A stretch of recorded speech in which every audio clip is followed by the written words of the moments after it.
welcome to our webinar with Women in Tech Sweden. This webinar will be recorded. Today in the studio I have with me Susanna Regadlo and Kristin Skogenlund, as well as Isabella Olsén. My name is Eknarika Vetisyan.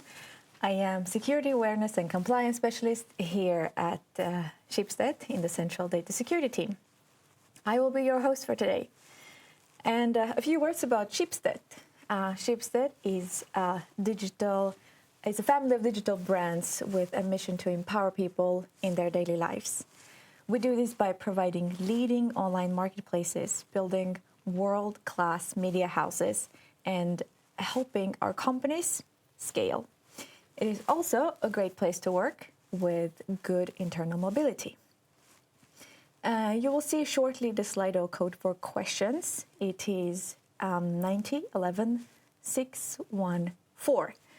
Please feel free to address the questions to those who you would like them to answer. So now, here with me in the studio, I have Isabella Olsén, the VP of Tech Transformation and Development, who, after working for many years as a tech leader in roles such as CTO and VP of Engineering, decided to become a certified coach. She's joining us to give a little sneak peek into the event on December 8th this year, where she'll talk about how self-coaching can be used to navigate career development and help create focus and balance. Isabella, could you tell a little bit more about that? Sure, absolutely. So, hi everyone, I'm Isabella, and we will have an event here at our Stockholm office in December, and I will be talking about how we can navigate this world that we have today. There's so much information, there's so many things happening, there's so many opportunities, and we're going to hear Kristin and Susanna also talk about that later today. But how can we navigate all of that and get where we want to go? And I will also share, and I've worked in technical roles, I worked in leadership and management roles, and I'm a certified coach, and I work with people's personal development. So we're going to kind of put all of that into an event, and welcome to join us then. Yes, and you can sign up for the event by scanning that QR code that is on your screen right now. And you can just do that with your phone, and you are more than welcome to join us for this super fun event. We're looking forward to seeing you there. And on to our first speaker, Kristin Skogenlund, who is the CEO of Schibsted. She will talk about her career journey and how she motivates and coaches her teams. Thank you for being with us today, Kristin. Let's jump straight into it. Hi. Hi. What did 18-year-old Kristin Skogenlund want her career to be like? She had no idea. No, look, when I was younger, I didn't know. And I chose to study international relations and business. I thought international relations was interesting, and I thought business would be useful. So I think that's why I chose that combination. And when I was done with my studies, I felt like I was standing in an open square, and I didn't feel a pull in any direction. And I was really worried that I would start walking down one path and it would be the wrong path, and I would end sort of in a blind gate, and I wouldn't, get out on the right path. But life taught me that you adjust and learn as you go along, and you end up somewhere totally different, but you don't get stuck. So the important thing is to start doing something and dare to let your own motivation and interest drive, where you want to go. I think I was a bit too caught up in what's the right thing to do, but there is no right thing to do. The right thing to do is what you have passion for, and dare to follow that, and then allow the road to be created as you walk along. Isn't that something so many people can relate to?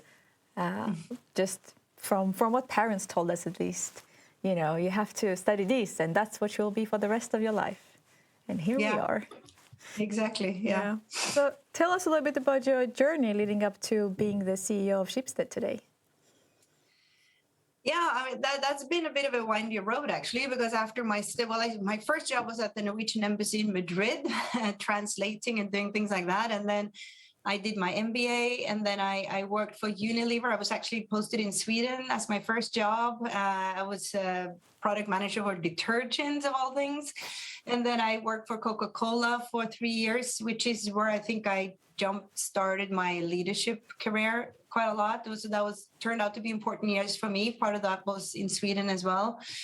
And then after that, I moved back to Norway after having been abroad for many years. And that's when I ended up in Schibsted via some connections. I was invited for an interview, and I was made sales director in Scandinavia Online. And this was in 98. And I had never even been on the internet before. But Scandinavia Online, which was called Passagen in Sweden, was sort of the leading site at the time. And after 3 months or something, I became managing director of that. So I led Scandinavia Online through sort of the .com, the whole thing, which was a great learning. It meant I came into sort of the digital logic and the internet at an early stage, and it was very entrepreneurial, fantastic talent who worked there at the time. So that was a really useful experience. I was there for 5 years, and at that time I also had both my sets of twins, so it was a hectic period. Then that company got sold. I stayed within the Schibsted group. I was in Scampix, and then I was in Aftenposten and became CEO there. So I spent a total of 12 years in Schibsted. Then I left in 2010 at the beginning, and I became executive vice president of Telenor, the Norwegian telecoms, and I was responsible for the Nordics and for digital services and broadcasting. So I did that for 3 years, and then I changed completely. I became director of the Norwegian Business Association, NHO in Norway, and it's called Svensk Næringsliv in Sweden, the similar organization. So I did that for 6 years, and that was very different because that's public policy. It's a lot of politics and different line of work, but it was very interesting and taught me a lot about society, how everything works. And then after 6 years there, I got the very unexpected phone call whether I would be interested in coming back to Schibsted. And I decided in a very few days that, yes, I do want to go back to Schibsted. I never thought I would, but here I am, and it's been almost 4 years now. The most famous Schibsted boomerang, may I say? Yes. Yes.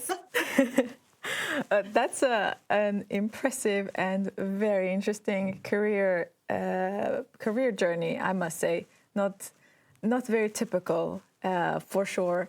Would you say that has helped you manage Schibsted the way it is now, with such a diverse portfolio of brands ranging from newspapers to fintech marketplaces, etc.? I think it's very useful that I grew up in Schibsted in a way. And although, Schibsted is a very different companies from what it was 15, 20 years ago.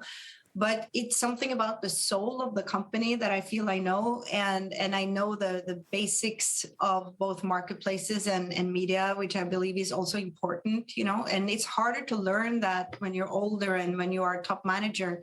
It's something about having worked your way up through the ranks and actually done advertising sales, I've done subscriptions, so I think that's very useful.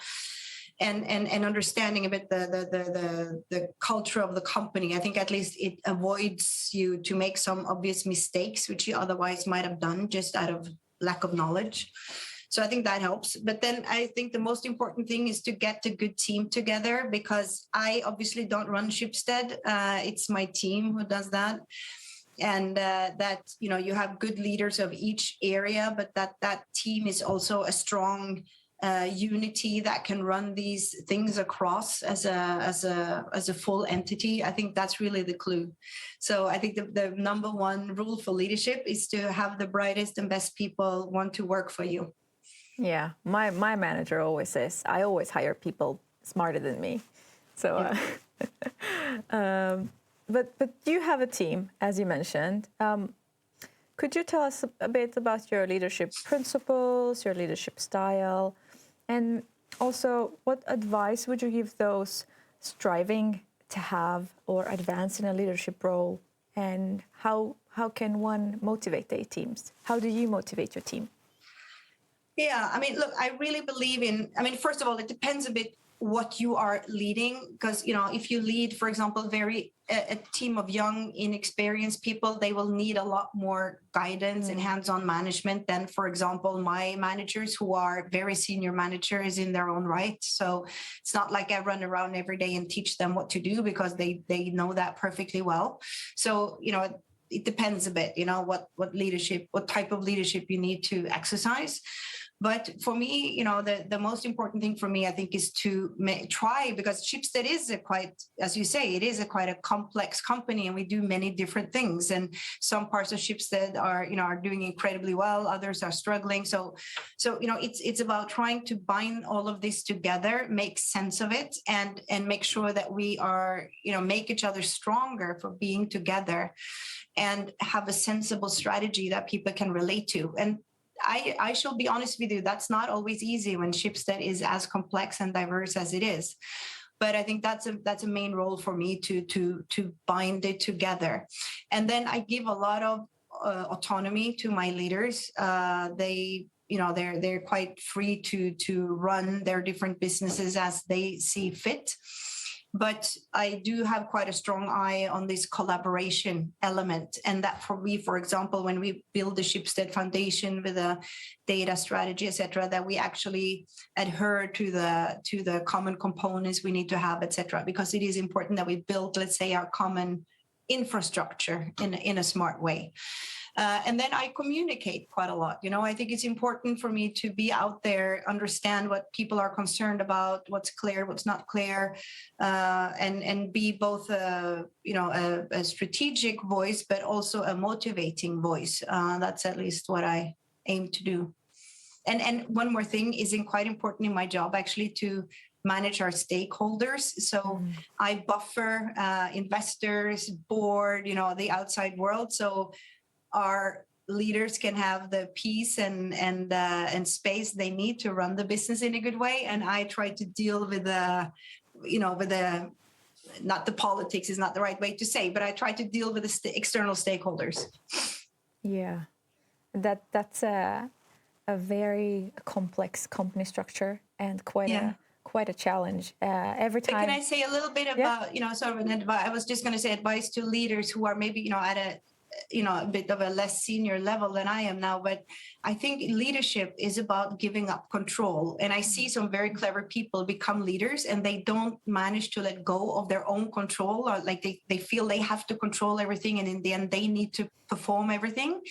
And then you're not a good leader, because then you take away the autonomy of the people you lead. So leadership is not about you succeeding. It's about you making other people succeeding. And that is a huge difference. And my best advice to aspiring leaders is to be willing to give up your own performance, because your job is to trigger it in others. I think that's an excellent advice. We probably had at least one or two managers who had issues with trusting us to do this and that, and they had exactly, and then they don't become good leaders, right? Then you don't thrive if you're not given the trust of your leader. Yeah, excellent advice. Christine, how does Schibsted invest in leadership? Would you care to talk about that? Sure. I mean, we do. I must say we do quite a lot, and I hope that many of you want to use the different, things we have available. We have the Schibsted Learning Lab. They do a lot of different initiatives, and you can also, ask for them to create something that is particularly suited for you and your team.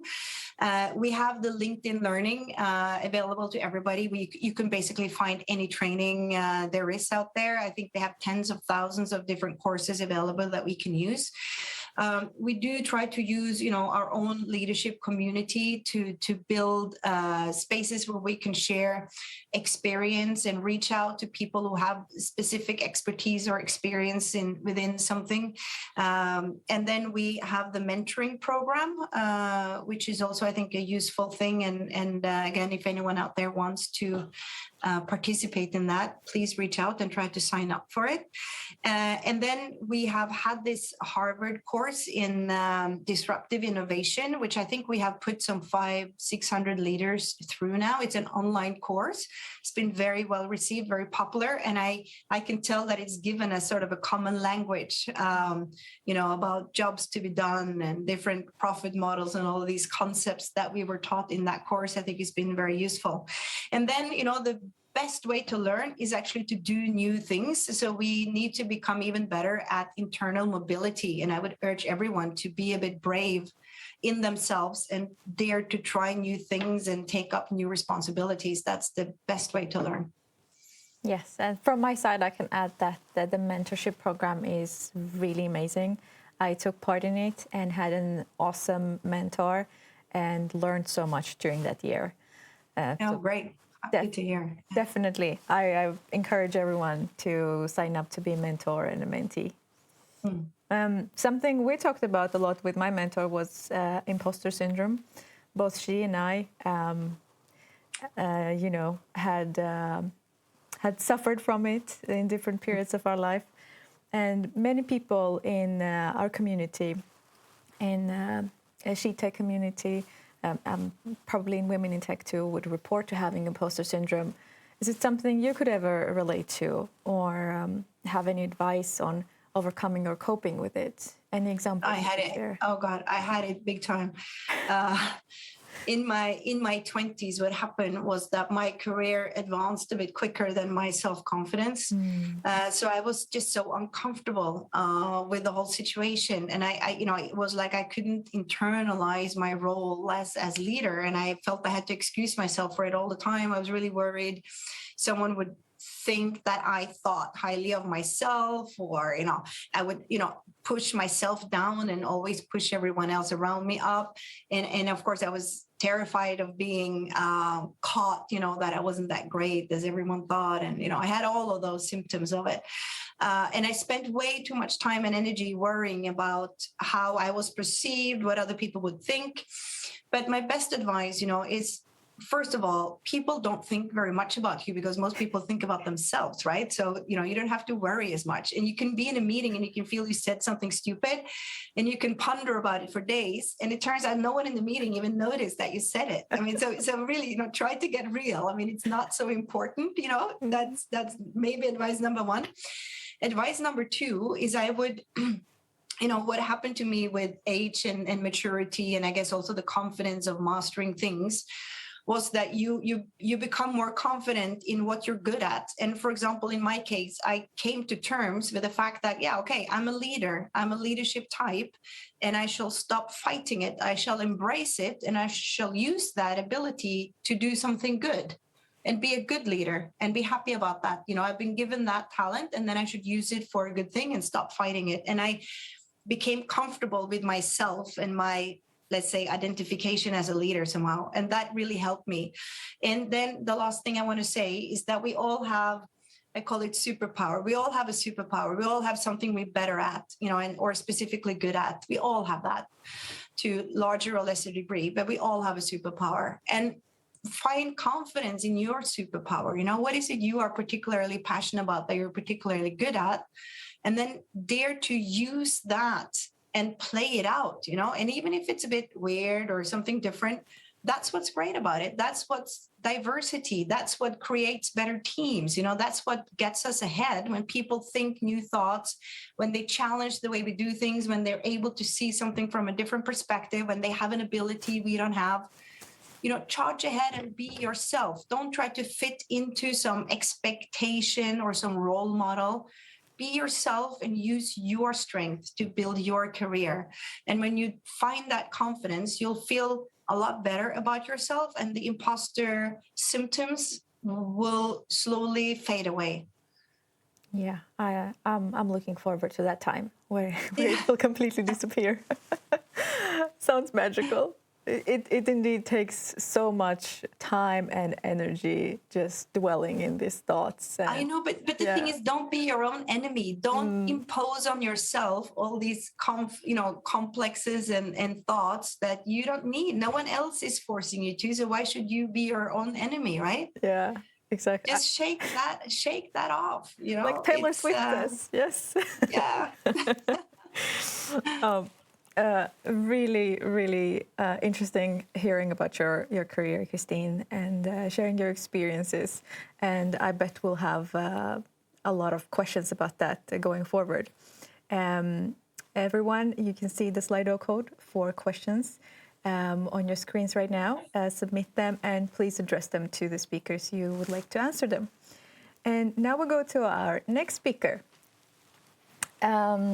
Susanna. She will have a presentation where she'll talk about where do you see yourself in 10 years. You must have heard this question in every interview probably, and it's very difficult, if not impossible, to know what you will be doing in 5 to 10 years. So Susanna Regadlo Stenberg is here with us today. She's leading technology strategy for Schibsted and has a background both in software engineering and strategic management, and has been among the top 50 women in tech in 2020 by Oda and Abelia Network in Norway. Thank you for being with us, Susanna. Thank you for a nice introduction. Hello, everyone. Let me share my screen. I prepared a little presentation for you. So, yes, as Narik said, I assume we all have heard that question before. Where do you see yourself in 5 years? And I don't know how about you, but when I hear it in an interview situation or in the development talk, I just go like this.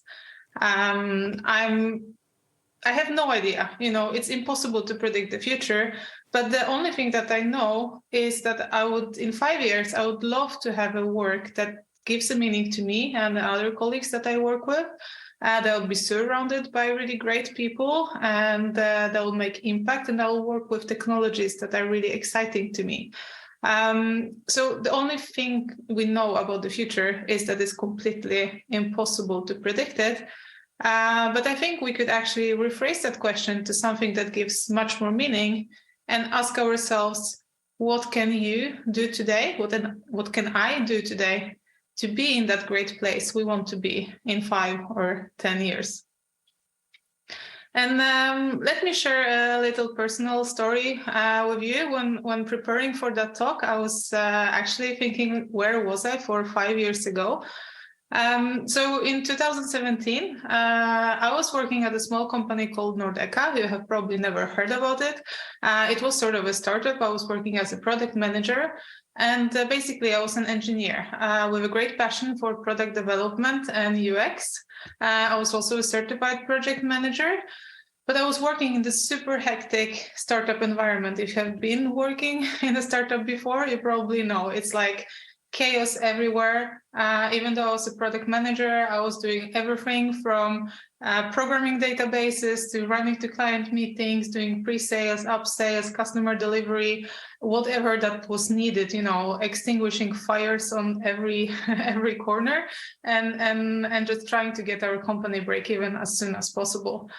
So then you can ask me, like, why did I choose to work in this kind of environment and have this kind of role? And well, I think the answer for that is that you have to look a bit broader about your role. So I chose Nordeka because they were developing SaaS platforms with agile software development that I was really burning for. I love to work with development teams that were distributed across different countries. I was also in the domain of location intelligence. So I started in Nordeka in 2013, and that's actually when location intelligence as a term was put by Gartner on the hype cycle. So I really strongly believe that, you know, data-driven decision-making and business analytics will be an area that will be booming in the next 10 years. And I really wanted to work in that industry. And then Nordeka was an early adopter of AWS. So when the platform was designed in 2010, we already made the decision to go all cloud native in AWS. So in 2017, I was already a pretty experienced user of cloud services, where a lot of companies were still developing, you know, on-prem infrastructure. And last but not least, joining a company in a very early phase, or a new department in a company in the early phase, it actually gives you potential to be part of the first people who are shaping the culture of the company. And when I started in 2013, I was the only woman working with product and technology. But when I was leaving the company in 2020, half of the staff working in product and tech were actually women. But there was something else that happened in 2017. So exactly 5 years ago, one day, the CTO of the company just came over and he announced his resignation. And of course, it was a shock for everyone in a small company. But after a few days, I was thinking about it and I was like, well, maybe I should try to apply for that position. And it felt very scary because I didn't have any managerial experience from before. I mean, we had a great team, as Kristin was saying. The team we had in the development was really great, but I was not sure I was, equipped with the right tools to become a leader of that team. But I said, okay, what's the worst thing that can happen? I mean, they would just say, no, thank you. So I decided, okay, I'll reach out to the CEO. I said, hi, I would like to talk about this position and I would actually like to apply. And then we get to the table to discuss it. And through the recruitment process, I was at a certain point actually asked by the chairman of the board what kind of incentive model I would like to have if I was to become a part of the executive leadership team in the company. And I thought that was impossible question to answer. But I used some time to figure out what is that I would really like to do. And then I thought that, in order to really succeed in this new role, I would need to upskill my leadership skills, know more about the strategy, about finances, budgeting, human resource management and all that. So I actually asked for an executive MBA. And it was a bit strange request because they were expecting me, asking for shares or like bonus models and so on. But I said, if I'm supposed to succeed in that role, and I also believe it will be beneficial for the company to upskill ourselves. And they said yes. So I didn't make the executive MBA at BI in Oslo, and it completely changed my career.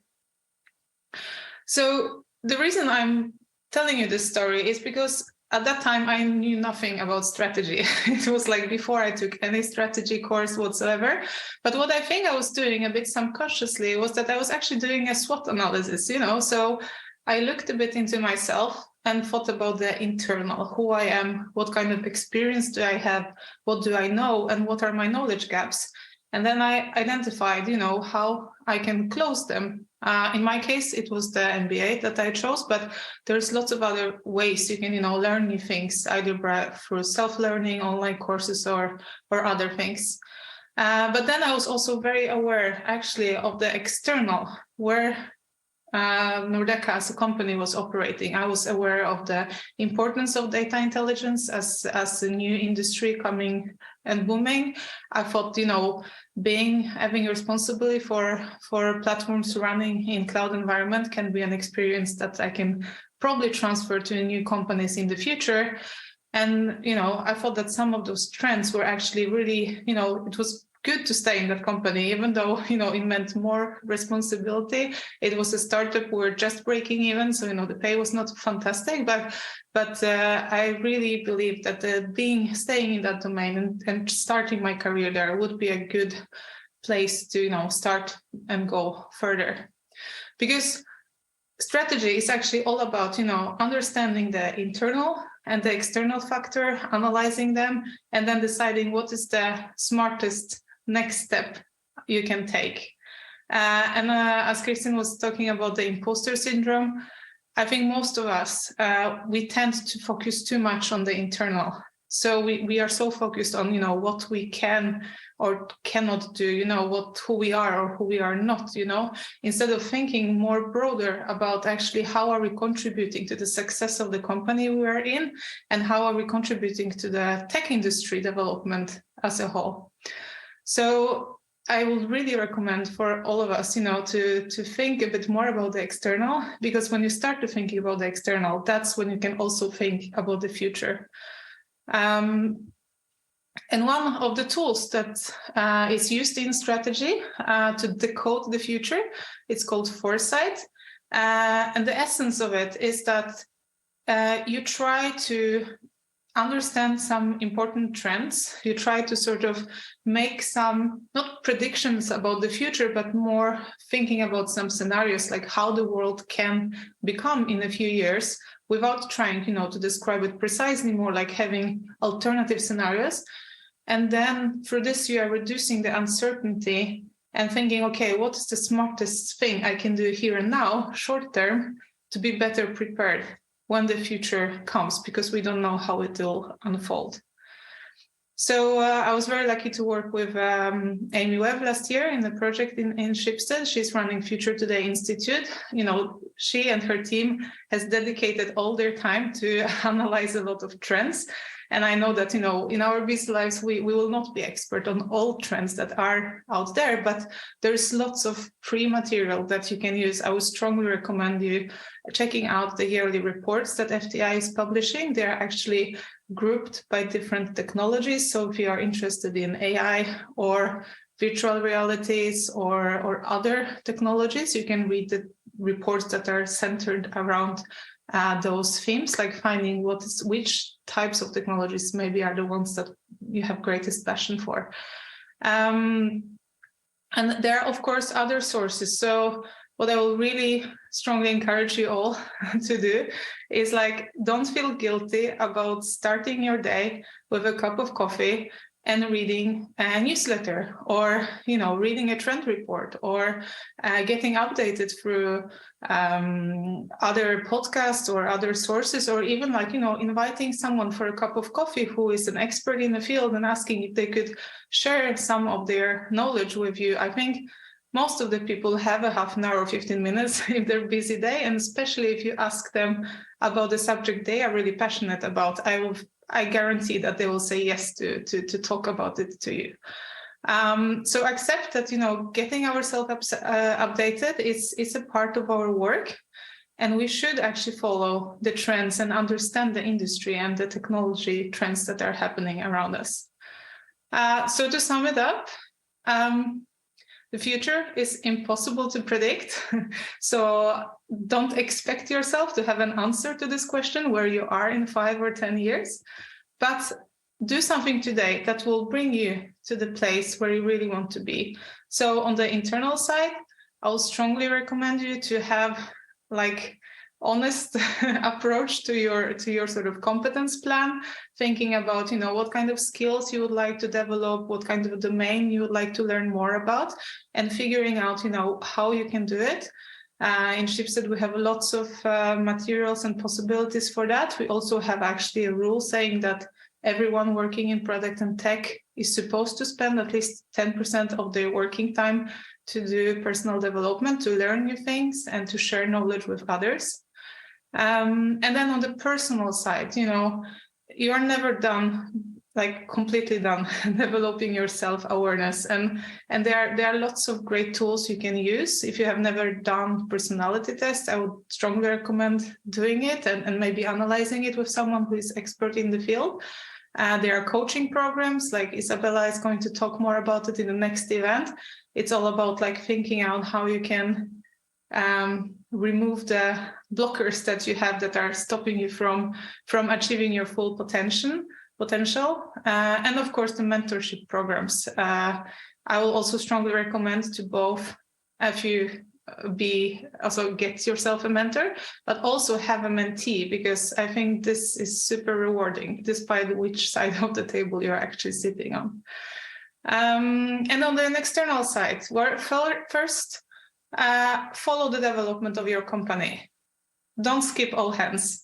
Really try to understand what are the biggest challenges that your company is trying to solve, or what are the biggest challenges of the industry you are in.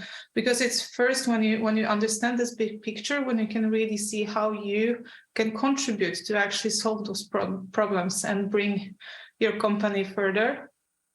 And then follow on the trends. So give yourself time in the busy schedule to, subscribe to some newsletters or find some sources, read some books, within the field that are interesting for you, and accept that it's part of your work. And last but not least, be brave. You never know where the next door will open for you when you could actually, but when it does, say yes, and don't think about this imposter syndrome. There's lots of ways you can succeed in the role as long as you just want to do it. So say yes to new opportunities, and I promise you that will bring you to the great place you want to be in 5 years. So thank you for listening, and I'm really looking forward to Q&A. Thank you so much, Susanna. And for those wondering, this talk will be recorded. I know I want to go through this presentation a couple more times to drill it down because it was really very insightful. And let's dive into the Q&A. Let's see, we have a lot of very interesting questions, and you can still submit them. There is still time. You can see the code on your screen. Let's begin with Christine. Christine, this question is for you. How does Schibsted reinvent itself to remain relevant in a tough, changing environment? How do you ensure there's humane approach to reorg? I think it's there. I think we have a good culture for that. I think we have a culture of always questioning ourselves. And I think we are good at not letting the successes of yesterday stand in the way of trying new things and challenging the current status quo. I think we've been good at rethinking our positions, thinking that, the stuff we do today can be used maybe in a different logic or for something new tomorrow. So that is the most important thing. And that is back to what I said about leadership earlier. You need to empower people to do that. We want to be a culture and a company of challengers who think anew and who have the guts to challenge. I think that's the main thing, keeping that culture. Yes, and as we like to say that we empower people, so we have to lead with that as well, to dare to do that. True. We'll stay with you, Christine. Why do you think there are still a limited number of women in management roles in tech? How does your company approach this problem? Yeah. I mean, that's still a frustration, but I have to say we have become a lot better. Just in the past 3 years, we have gone from around 10-12% of women in tech to now it's above 25. So it's more than a doubling in 3 years, and it is just a long-term work. And of course, the amount of female managers to some degree reflect the amount of females overall within product and tech, right? So I believe we just have to keep working on it. And I'm not directly involved in every recruitment, obviously, but I've heard stories about how we really make an effort to try to recruit a woman if it's possible. We always seek out female candidates, and we want to make sure that the female candidates we want actually accept a job offer with us. So I think we go to quite length, sending, more levering home to people to give them a good impression of Schibsted. And I just really think that our talent acquisition team is extremely aware of it. So it starts there, and then you need to encourage those women to take on leadership position. And we know that females are just as good leaders as men, and I think that nudging and giving, being told yes you can, you should say yes to this opportunity because you're gonna be able to do it, is so important. That constant confidence building in female talent. I hate to generalize between genders, but females often need that a bit more than men. Yeah, I think we see that to be true in a bunch of statistics too. So there must be something in there. Next question is to Isabella. Isabella, how do you maintain a balance between having a solid career plan and being flexible enough to explore new paths since the tech industry is changing so fast? And I think here, we can also start with a question: what is a solid career plan? Because for some people, maybe they wanna, if you really want to have this kind of role, or if that's something you really want to do, then maybe the career plan is that. But then maybe for others, the career plan is to take new opportunities, don't say no, move into that field. So when we work with these kinds of questions in coaching, we also first start with, well, what is a career plan to you? What would that contain for it to be the best career plan for you? So that it's also about the journey. If we become very focused on, okay, I'm going to be, I had this discussion with my son, for example, he's much younger, but he said, I want to be a YouTuber. And then we had that question like, but maybe it's good to have some backup plan, because maybe YouTube doesn't even exist at the point where you have a job. And I think it's maybe a smaller example, but it's a good way of thinking. Like, what is it that and we then talked about what are his strengths, what does he enjoy, what would he like to work on? So for me, we can always aim for things. I want to do this, I want to be best at that. And then, but what is it about? Is it about growing, being in a very technical field? Do I want to lead? So to build into the plan both, well, maybe dream jobs and things like that, but also how we want it to be. Yes. And can you imagine that when your son is of age to be working, there will be no YouTube? Yeah. Crazy. But talking about strength, we have got a couple questions regarding that to Christine. Christine, you said that you knew what your strength was, and it was to lead people. How did you figure it out that was your strength? Oh, you know what? That is actually a great story, because I was, when I worked at Coca-Cola, I was sent to a management training in Atlanta, in Georgia. And I spent a week with 11 other leaders, and we did lots of cases and experiments and tests and whatnot. And then we had an evaluation at the end, and then an exit conversation with a psychologist. And she showed me the rating, and the other participants had rated me the highest of the leaders, actually by quite far. I still feel a bit embarrassed to say that way. Oh, but they had. And then she asked, so what do you think about this? And of course, I instantly started to excuse myself. Oh, wow, that's really strange. And I don't know why they would do that. I don't know, what a coincidence. And, I started off on that rant. And then she told me so harshly, she looked at me and she goes, stop it. She said, stop all that, finished, done. You have a great leadership talent. Now you go out in the world and you embrace it and use it. And never, ever again, excuse yourself for it. And she was so tough with me. And that made a very strong impression, her, but also the fact that these other people, I'd never met them before and I would never see them again. So I felt it was very objective. They didn't have to schmooze with me or, in any way. So it was almost like I told myself, okay, well, maybe there is something there that I need to take to heart. And I think that helped. Yeah. That was great advice. Probably came in the right time too, and right advice coming at the right time makes the I was about impact. 30. I was about 30 at the time. Yeah. Next question is to Susanna.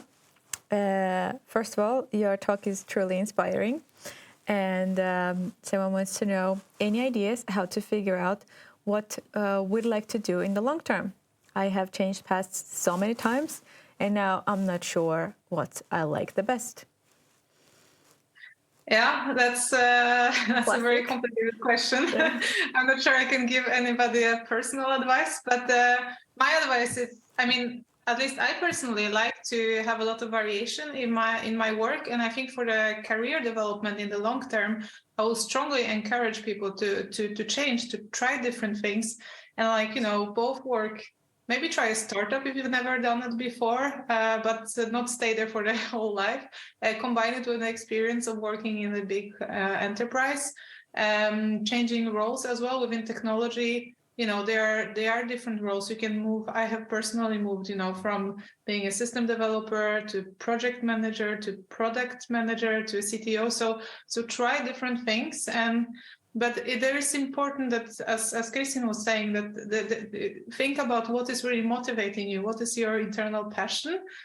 We have a limited amount of hours during the day, and think a little bit about what is really actually giving your biggest satisfaction at work, and maybe that will be the red line that will bring you through different roles to the future in your career.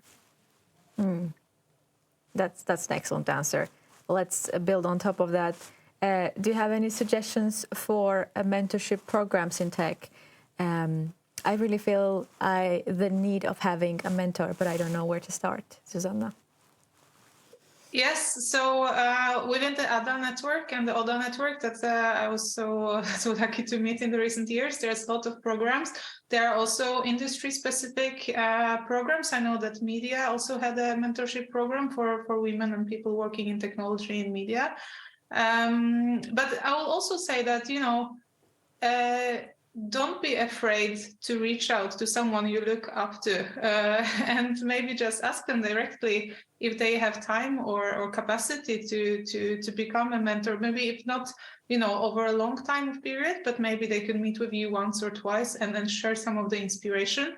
So I think if you actively look for that, either you'll find a program that fits you, but if you don't get a place there, I will also recommend you to just, identify the person you would like to learn from and get some inspiration from and try to reach out. What's the worst thing you can happen? That you will get to know. So I think it's worth trying. Yes, and a great strategy starting from that. What's the worst thing that can happen? Because really removes a lot of stuffers in your head. Next question is to Isabella. Stuck being comfortable in my current role. Love going to the gym, on my lunch, working from home, etc. Can I combine a successful career with a life in harmony? So a very good question, and I meet a lot of that in my coaching room, and I think, of course you can, because you also define what is a successful career to you. And then it depends if you want to be in a super high-paced role where it requires a lot of working hours, well, then you will need to adjust, balance to that. But maybe for you, a successful career is to get to work, in this job where you can do that at the same time. So I would always ask, well, what is a successful career to you? What do you want to do? And if you want to be in some job that requires a lot of hours, would that be harmony to you? So in coaching, we always start by exploring, well, what does this mean to you? What's success for you? Yeah, what's success for you? What do you want to do? Yeah. A lot to unpack there, I think. Yes, do join our event on December the 8th to dive into that. We'll do a deep dive into all these questions. You can see the QR code on your screen, so sign up. We've got a couple of questions that the QR code wasn't working. That has been fixed now. There's that. Next question to Christine.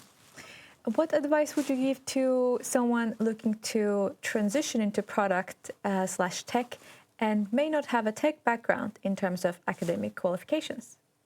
I'll answer that, but I just want to give a comment to the previous answer. I think it's, or to the previous question. I think it's super important that you have a job where you get energy from doing the job. I sometimes get asked, how do you recharge your batteries? I don't recharge my batteries. I charge them at work all the time. And if they didn't charge while I was doing this, I would have collapsed, many years ago.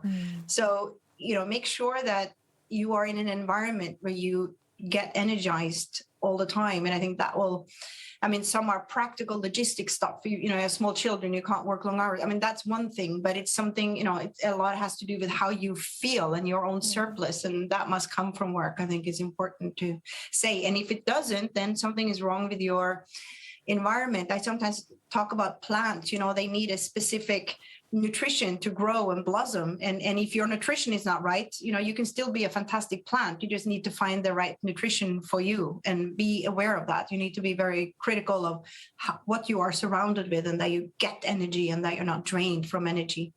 But to the question, how to change over, maybe Susanna would be able to answer better. But I tech is many things, and it's not just hardcore engineering. Tech is also about understanding consumers. It's about design, it's about language, it's about psychology. There's so many ways into tech. So I think maybe, first of all, don't think of it as something so stereotypical that you need to, for example, be an engineer to have value into a tech environment. And then reach out and see if there, we need people in product and tech all the time. So, I mean, reach out and see if there is a role for you there, and if that requires you to do some extra competence building, then invest in that, and you'll probably be helped to build that competence as well, I would imagine. Yes.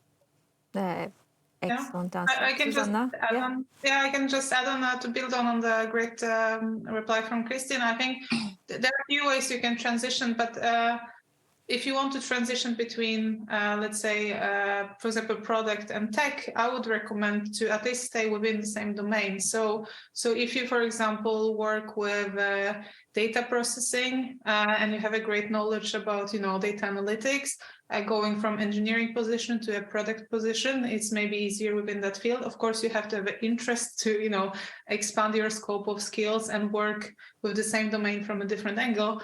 But that is probably easier to do than jumping into completely new domain, like, infrastructure or doing something completely different. So I think if you found the domain you really like, you can transition between different roles within that domain pretty easily. Excellent answer. Again, another question to Christine. How can you be transparent as a leader and a woman without being afraid of being perceived as weak or unable to regulate your feelings? Yeah. Tricky question, because there is something there about, if women get sort of too emotional and up and down and all of that, that can be perceived as a weakness. But I think the most important thing in leadership is that you are respected for your qualifications, your knowledge, and what you do. And if you find yourself in a position of respect, I think daring to be open also about your own insecurities and the things that do not go so well can actually build your respect and the way people look at you, because it takes strength to dare to be vulnerable, if you understand what I mean. So it can also be a very strong signal of strength that you dare to show it. Like, I don't know if you noticed in the last all hands meeting, I was quite open about the fact that we had received lower scores on how people viewed the top leadership team, the clarity of Schibsted, etc., which is, in many ways a criticism of me. But I just feel it's so much better just to be open about it. And I understand it. I understand why people are insecure and that things are not as clear. And, so I accept the criticism, and I think it's better just to talk about it. And that's not weakness. I think that I can only do that because I feel quite strong. Yes, that's, I think it's much appreciated, if I may speak from the employee perspective. And yes, definitely. Maybe can I add one thing? Maybe I think it's important to be predictable. It means you need to be quite stable. You can't have big mood swings. And I think the worst thing as a leader, if the people around you cannot feel you are predictable, that creates insecurity. So you need to be stable. But that's not the same as that you cannot show vulnerability, but have a sort of a stable mood and appearance, not throw tantrums or get angry, or that's very important, I believe. Yes, I think there's a very famous showdown going in one of big tech giants right now of an unstable CEO. No one wants that. Next question is perhaps both to Isabella and Susanna.